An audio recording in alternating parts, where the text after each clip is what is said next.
ராட்சசன் படத்தோடைய டைட்டில் எடுத்துக்கிட்டோம் அப்படின்னா, ஃபர்ஸ்ட் ஒரு டெத் நடக்கும். அதுல ரொம்ப ஈயா இருக்கும். அதுல ஒரு ஈ வந்து பறந்து போய் ராட்சசன் டைட்டில் வரும். ஆல்ரெடி டெத் ஆயிருச்சு அப்படிங்கிற மாதிரி ஈ மூலமா காமிச்சிருப்பாங்க. இதே இது இன்டர்வல் பிளாக்ல ராட்சசன்னு இடைவெளின்னு போடுவாங்க. அப்போ அங்கங்க பிளட் ஸ்டெயின் இருக்கும். அதே மாதிரி டை அப்படிங்கிற எழுத்துல மட்டும் பிளட் இருக்கும். அதுக்கப்புறம் தான் அம்மு வந்து இறந்து போவாங்க. இன்டர்வல் பிளாக்குக்கு முன்னாடி வந்து அருண் வந்து அம்முக்கு பியானோ குடுப்பாங்க. இதுக்கப்புறம் யாரு இறந்து போவாங்க அப்படிங்கிறத இந்த பிறந்தநாள் பார்ட்டியிலேயே ஆடியன்ஸுக்கு ஒரு ஹிண்ட் குடுத்திருப்பாங்க. விஷ்ணு விஷால் நடிச்ச 2018ல ரிலீஸ் ஆன படம் ராட்சசன். இந்த படத்தோட ஹிடன் டீடைல்ஸ் தான் நாம இந்த வீடியோல பார்க்க போறோம். இந்த வீடியோல ஸ்பாய்லர்ஸ் இருக்கும். ஸோ படத்தை பார்த்தவங்க இந்த வீடியோவை பாருங்க. இப்போ இந்த படம் டிஸ்னி ஹாட்ஸ்டார் ஓடிடில, சன் நெக்ஸ்ட் ஓடிடில அவைலபிளா இருக்குது. வேணுங்கிறவங்க செக் பண்ணி பாருங்க. அம்முவுடைய கேரக்டர் எடுத்துக்கிட்டோம் அப்படின்னா, ஃபர்ஸ்ட் 2 சப்ஜெக்ட்ல ஃபெயில் ஆகியிருப்பாங்க. அதனால தான் மாமா கிட்ட வந்து அவங்க அப்பாவுடைய சைனை வாங்குவாங்க. அது என்னென்ன சப்ஜெக்ட் அப்படின்னு பார்த்தோம்னா, மேக்ஸ்லயும் கெமிஸ்ட்ரிலையும் ஃபெயில் ஆகியிருப்பாங்க. மேக்ஸ் சப்ஜெக்ட் வராது அப்படிங்கிறத இந்த ஃபர்ஸ்ட் சீன்லயே காமிச்சிருப்பாங்க. அதே மாதிரி வேற ஒரு ஸ்கூலுக்கு மாத்துவாங்க. நல்லா படிக்கணும் அப்படிங்கிறதுக்காக. இன்பராஜ் வந்து மேக்ஸ் தான் நடத்திக்கிட்டு இருப்பாரு. அவருடைய இன்ட்ரோ சீன்லயுமே வந்து மேக்ஸ்ல வந்து 35 எடுக்கிறதுக்கு பதிலா 34 எடுத்திருப்பாங்க இந்த ஒரு சீன்ல. ஸோ ஈஸியா இன்பராஜ் கிட்ட மாட்டிக்கிருவாங்க. மேக்ஸ்ல ஃபெயில் ஆயிட்டா அப்படின்னு சொல்லிட்டு கதவை லாக் பண்ண அப்படிங்கிற மாதிரி இன்பராஜ் வந்து அம்முவை பார்த்து சொல்லியிருப்பாரு. அம்முவை கதவை லாக் பண்ணும்போது அவருடைய கண்ணாடியில கதவை லாக் பண்றத ரிஃப்ளெக்ட் பண்ணியிருப்பாங்க. அப்ப இன்பராஜையும் அம்முவையும் கேமரா சுத்தும் போது கதவு வந்து லாக்ல தான் இருக்கும். அதே மாதிரி இன்பராஜ் பக்கம் கேமரா வரும்போது கதவு கொஞ்சம் லைட்டா ஓப்பனா இருக்கும். ஸோ அது மூலமாவே அருண் வந்துட்டாரு அப்படிங்கிறத ஆடியன்ஸுக்கு கன்வே பண்ணியிருப்பாங்க. அதுக்கப்புறம் இன்பராஜுக்கு முன்னாடி அருண் வந்து நிப்பாரு. இன்பராஜோடைய கேரக்டர் எடுத்துக்கிட்டோம் அப்படின்னா, அருண் வந்து இன்பராஜோடைய வீட்டுக்கு வரும்போது அவருடைய வீடு ஃபுல்லாவே வந்து லேடிஸோடைய போட்டோஸ் தான் ஒட்டி வச்சிருப்பாரு. ஸோ இது மூலமாவே இவர் எப்படிப்பட்டவர் அப்படிங்கிறத ஓரளவுக்கு கன்வே பண்ணியிருப்பாங்க. பொம்பளை பிள்ளைகளுடைய வீக்னஸை வச்சு தான் பிள்ளைகளை மிரட்டுவாரு. ஃபர்ஸ்ட் ஒரு பொண்ணை மிரட்டும் போது அந்த பொண்ணு வந்து பாய் ஃப்ரெண்டோட இருக்கிறத இவர் பார்த்திருப்பாரு. அதே மாதிரி மீராவை டியூஷன் படிக்கிற பொண்ணா இருக்கும். அந்த பொண்ணுக்கு வந்து கொஞ்சம் காது கேட்காது. ஹியரிங் மிஷின்லாம் யூஸ் பண்ணும். அம்மா வந்து மேக்ஸ்ல ஃபெயில் ஆகியிருப்பா. இந்த மாதிரி சின்ன சின்ன மிஸ்டேக்ஸ் இவங்களுக்குள்ள இருக்கிறதுனால அதை அவருக்கு சாதகமா யூஸ் பண்ணியிருப்பாரு. இன்பராஜ் செத்தாதான் இவருக்கும் இன்னும் மேல ஒருத்தர் இருக்கிறாரு அப்படிங்கிறத கன்வே பண்ற விதமா இன்பராஜா ஷூட் பண்ணியிருப்பாங்க. இன்பராஜ் செத்த உடனே இன்னொரு பக்கம் வந்து அம்மு காணோம் அப்படிங்கிறத ஆடியன்ஸ்க்கு இன்னொரு பக்கம் ட்விஸ்ட் கொடுத்திருப்பாங்க. இந்த சீன்ல இந்த ஸ்கூல் வந்து நம்பர் 1 பொசிஷன்ல இருக்குது அப்படின்னா அது டீச்சரோட டிசிப்ளினும் பாதுகாப்பும் தான் அப்படிங்கிற மாதிரி சொல்லியிருப்பாங்க. அம்முவோடைய கிளாஸுக்கு கீழே வந்து 3 சென்டென்ஸ் எழுதி போட்டிருப்பாங்க. அதுல ஒரு சென்டென்ஸ் வந்து கல்வி தான் வந்து பாதுகாப்பு அப்படிங்கிற மாதிரி இருக்கும். ஆனா இதுக்கு ஆப்போசிட்டா தான் இன்பராஜ் வந்து ஷர்மியை டார்ச்சர் பண்ணிட்டு இருப்பாரு. ஹாஸ்பிட்டல்ல இருக்கும்போது இன்பராஜ் வந்து அருண் கிட்ட என்ன சொல்லியிருப்பாரு அப்படின்னா, நான் வாழ்ற வாழ்க்கை வந்து ரொம்ப போரிங்கான வாழ்க்கையா இருக்குது. எனக்குன்னு யாருமே இல்ல. எனக்குன்னு ஒரு பிடிமானம் இல்ல அப்படிங்கிற மாதிரி சொல்லியிருப்பாரு. ஆனா இதுக்கு அப்படியே ஆப்போசிட்டா விஜி வந்து அவங்களும் டீச்சரா இருப்பாங்க. அவங்க சைடு யாருமே இருக்க மாட்டாங்க. கயல் மட்டும்தான் கூட இருப்பாங்க. ஸோ இவங்களுக்கு ஒரு ஆள் இருக்கிறதுனால விஜயோட கேரக்டர் வந்து ஒரு பாசிட்டிவான கேரக்டரா இருக்கும். இன்பராஜோடைய கேரக்டர் வந்து நெகட்டிவான கேரக்டரா இருக்கும். கிறிஸ்டோபருடைய கேரக்டர் எடுத்துக்கிட்டோம் அப்படின்னா, பிளாஷ்பேக் போர்ஷன்ல வந்து கிறிஸ்டோபர் வந்து அசிங்கப்படுத்ததுனால தான் பிரசன்ட் லைஃப்ல வந்து கொலை பண்ணலாம் அப்படிங்கிற மாதிரி முடிவுக்கு வருவாரு. எப்படிப்பட்ட பொண்ணெல்லாம் செலக்ட் பண்ணுவாரு அப்படின்னா, ஃபர்ஸ்ட் சமிக்தா வந்து செலக்ட் பண்ணியிருப்பாரு. ஒரு நாய் வந்து வெளியில வரும். அப்ப அந்த பொண்ணு வந்து என்ன சொல்லும் அப்படின்னா, நீ வெளியில வராத டஸ்ட் வருது அப்படிங்கிற மாதிரி சொல்லுவாங்க. அது வந்து கொஞ்சம் அழகா இருக்கணும் அப்படிங்கிற மாதிரி அந்த பொண்ணு சொல்ற மாதிரி காமிச்சிருப்பாங்க. ஸோ அதனால அந்த பொண்ணை வந்து தூக்கியிருப்பாரு. 2வது பொண்ணு வந்து அவ தான் ஸ்கூல் டாப்பர் அப்படிங்கிற மாதிரி ஹெச்எம் வந்து சொல்லியிருப்பாங்க. அதனாலதான் அந்த பொண்ணை வந்து டார்கெட் பண்ணி நல்லா படிக்கிற பிள்ளைய தூக்கியிருப்பாரு. அம்மு வந்து கிளாஸ் பார்ட்டிசிபேஷன்ல வந்து 60%ன்னு மார்க் வாங்கியிருப்பாங்க. ஸோ ஏதாவது ஒரு ப்ரோக்ராம் அப்படின்னா அவங்க பார்ட்டிசிபேட் பண்ற மாதிரி காமிச்சிருப்பாங்க. அதனாலதான் அம்மு வந்து மேஜிக் ஷோல பார்ட்டிசிபேட் பண்ணுவாங்க.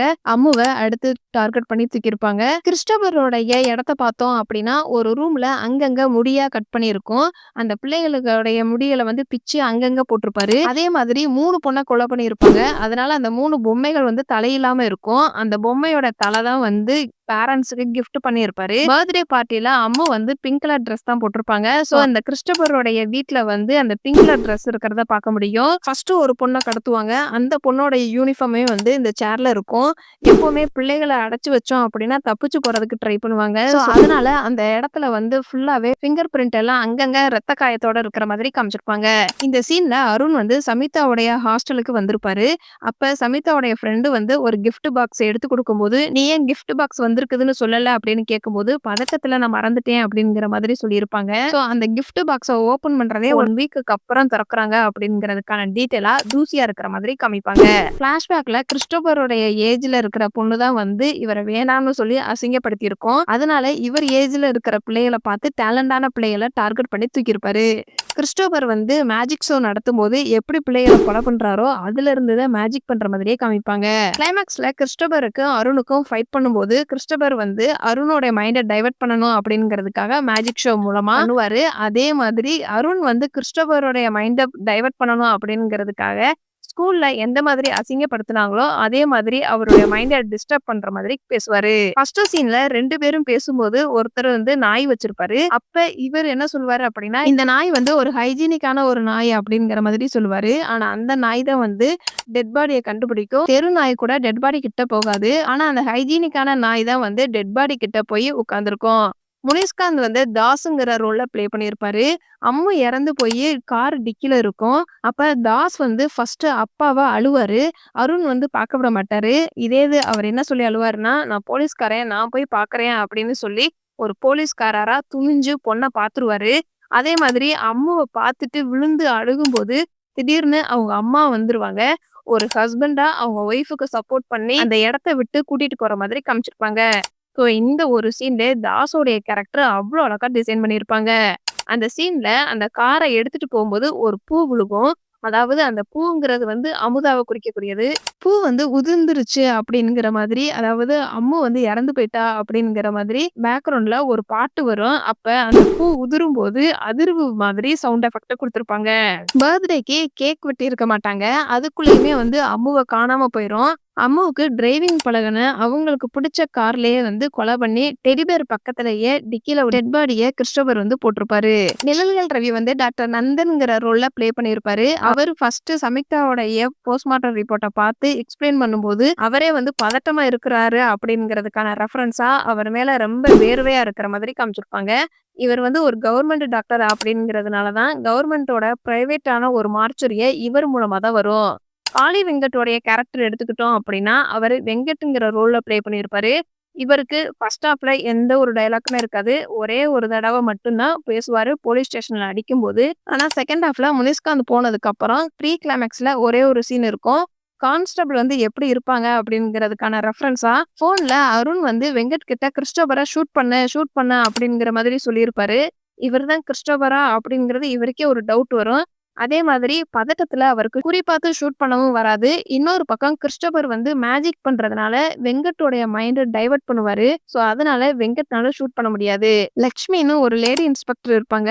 இவங்களுடைய கேரக்டர் எடுத்துக்கிட்டோம் அப்படின்னா, அவங்களுடைய இன்ட்ரோ சீனுமே வந்து ஒருத்தர அடிச்சுக்கிட்டு இருக்கும்போது தான் காமிச்சிருப்பாங்க. அப்படிப்பட்ட ஒரு ஆள புதுசா வந்து ஒரு எஸ்ஐ வந்து இன்வெஸ்டிகேஷன்ல அறிவா பேசுனத அத ஏத்துக்கவே மாட்டாங்க.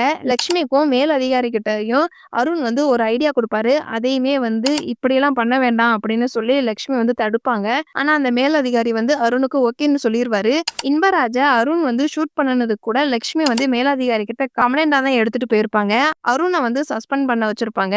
ப்ரீ கிளைமாக்ஸ்ல அருண் கேஸ்ல இனிமே நீ வந்து இன்வால்வ் ஆகாதுன்னு சொல்லி அரெஸ்ட் பண்ணி வச்சிருந்தாலும், அதுல இருந்து அருண் வந்து வெளியில வந்து அந்த கேஸ முடிப்பாரு. ஆனா பாராட்டு எல்லாமே வந்து லக்ஷ்மிக்கு தான் போய் சேர மாதிரி காமிச்சிருப்பாங்க. ஸோ லக்ஷ்மியோட கேரக்டர் வந்து ஹீரோ வந்து போலீஸ் பதவியில இருந்தாலுமே ஈஸியா எதையுமே அச்சீவ் பண்ண முடியாத அளவுக்கு தான் அருணுக்கு ஒரு டஃப்பான கேரக்டரா லக்ஷ்மியோட கேரக்டர் டிசைன் பண்ணியிருப்பாங்க. அருண் வந்து மியூசிக்க பத்தி கேட்கறதுக்கு மியூசிக் டைரக்டர் ஜிப்ரான கன்சிடர் பண்ணியிருப்பாரு. இவர் தான் வந்து இது ஒரு பியானோ இன்ஸ்ட்ருமெண்ட்ல இருந்து வந்த மியூசிக் அப்படின்னு சொல்லியிருப்பாரு. இவருக்கு எப்படி இவர தெரிஞ்சிருக்கும் அப்படின்னா, இவருக்கு சினிமா துறையில வாய்ப்பு கேட்கும்போது இவர பத்தி தெரிஞ்சிருந்திருக்கலாம். ஸோ அந்த பழக்கத்துல இவர்கிட்ட ஒப்பீனியன் கேட்டிருந்திருக்கலாம்.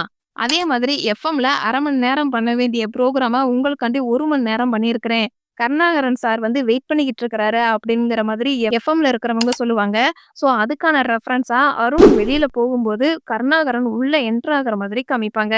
சங்கீதாவும் சஞ்சனாவுடைய கேரக்டரும் இன்ட்ரெஸ்டிங்கா இருக்கும். ஸ்கூல்ல பார்த்திருந்த பொண்ணு பேரு வந்து சஞ்சனா. அவள பார்த்து தான் பேசியிருந்திருப்பாரு. சஞ்சனா வந்து ஒரு கோல்டன் கலர் பாசி போட்டிருக்கும். இதே இது சங்கீதா வந்து ஆட்டோல ஏறும்போதே பிங்க் கலர் பாசி போட்டிருக்கும். ஸோ இது மூலமாவே யாரு சஞ்சனா, யாரு சங்கீதா அப்படிங்கிறத ஆடியன்ஸ்க்கு கன்வே பண்ணியிருப்பாங்க. ஸோ பிங்க் கலர் பாசி போட்டிருக்கிற பொண்ணு தான் வந்து இவங்க ஃபாலோ பண்ணிட்டு வந்திருப்பாங்க. அவங்க தான் சங்கீதாவா இருப்பாங்க. சங்கீதா வந்து டியூஷன்ல படிக்கிற ஒரு பையன லவ் பண்ணும். அதனால தான் வீட்டுக்கு கொண்டு வந்து விடாம பாதியிலேயே சங்கீதாவ ட்ராப் பண்ணிட்டு அந்த பையன் போற மாதிரி காமிப்பாங்க. இந்த படத்துல எடிட்டிங்ல பார்த்தோம் அப்படின்னா, அங்கங்க கட் பண்ணியிருப்பாங்க. ஷர்மி வந்து அம்முவ பத்தி ஸ்கூல்ல என்ன நடக்குதுன்னு அருணுடைய கைய தான் புடிச்சிருப்பாங்க. ஆனா சொல்லியிருக்க மாட்டாங்க. அப்படியே அங்க கட் பண்ணி அருண் வந்து இன்பராஜோடைய முன்னாடி நிக்கிற மாதிரி காமிப்பாங்க. அதே மாதிரி ஆட்டோக்காரர ஓடி போய் புடிச்சிருப்பாரு. ஆனா அந்த இடத்துல வச்சு ஆட்டோக்காரர ஒண்ணுமே பண்ணாம அப்படியே கட் பண்ணி போலீஸ் ஸ்டேஷனுக்கு கூட்டிட்டு போயிருப்பாங்க. ராட்சசன் படத்த ஒரு தடவையாவது நீங்க பார்த்திருக்கீங்க அப்படின்னா, இந்த வீடியோக்கு லைக் பண்ணுங்க. இந்த படத்துல நடிச்ச எந்த கேரக்டர் ரோலும் உங்கள ரொம்ப இம்ப்ரெஸ் பண்ணுச்சு அப்படிங்கிறத கமெண்ட்ஸ்ல சொல்லுங்க. இதுக்கு முன்னாடி நம்ம சேனல்ல ராட்சசன் படத்தோடைய ஹிடன் டீட்டெயில்ஸ் வீடியோ பார்ட் 1 நீங்க இன்னும் பார்க்கல அப்படின்னா, கமெண்ட் பாக்ஸ்ல லிங்க் இருக்குது. செக் பண்ணி பாருங்க. ராட்சசன் படத்துல இதெல்லாம் நான் நோட் பண்ண சின்ன சின்ன ஹிடன் டீட்டெயில்ஸ். இந்த மாதிரி படத்தோடைய ஹிடன் டீட்டெயில்ஸ் நீங்க இன்னும் தெரிஞ்சுக்கணும் அப்படின்னா, நம்மளுடைய சேனல சப்ஸ்கிரைப் பண்ணி பெல் ஐகானையும் கிளிக் பண்ணுங்க.